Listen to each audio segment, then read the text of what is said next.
Welcome back to Nasdaq Trade Talks. I'm Jill Malandrino, Global Markets Reporter at Nasdaq. We're coming to you live from Inside ETFs in Hollywood, Florida. And joining us for the segment, we have Jon Maier. He's the Chief Investment Officer over at Global X ETFs. And the only certainty out there is the amount of uncertainty that's out there. It's great to have you with us, Jon. And that really is the case this year.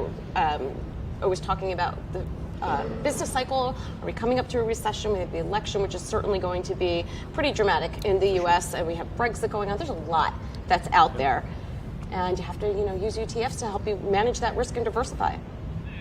So let's talk about the China sector ETF. Clearly, that's a hot topic. What's going on right now geopolitically with us, with the trade deal, with the coronavirus, and so forth. Tell us about this portfolio in particular. Sure. Global X has a suite of China sector ETFs. And China being the second largest economy, we thought it would be very interesting to create a portfolio using sectors. Instead of just broad basing China, looking at individual sectors within the ecosystem of China, whether it be communication services or energy or financials or healthcare, and then kind of splitting it apart between old economy versus new economy. So in some ways, China has some comparisons to the U.S., in other ways, very different comparisons because it grew up in a different way because it's a command economy.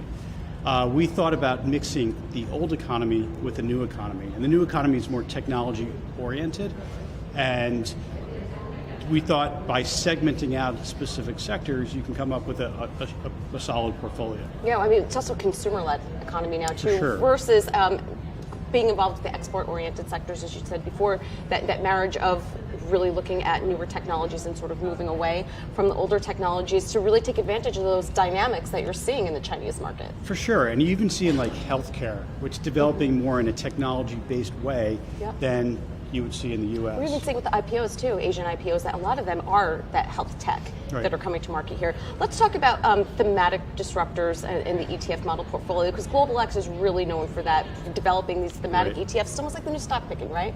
So let's talk about a couple of these with growth potential and how you're targeting structured themes to provide that growth.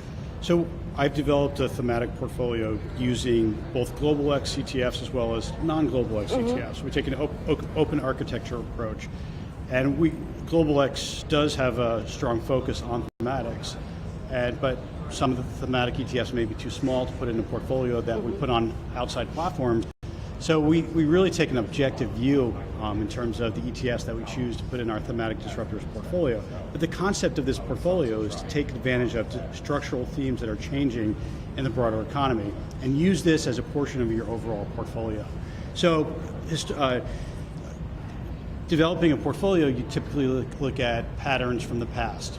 In a thematic portfolio, it's all forward-looking. So what we're doing is suggesting that you mix something that's forward-looking with more historical patterns in an asset allocation model. But this thematic portfolio is looking at forward sales growth of the underlying companies within the portfolio, within the ETF that's in the portfolio. So I would imagine there's a lot of technology exposure in there. What are some of the sectors that you look at?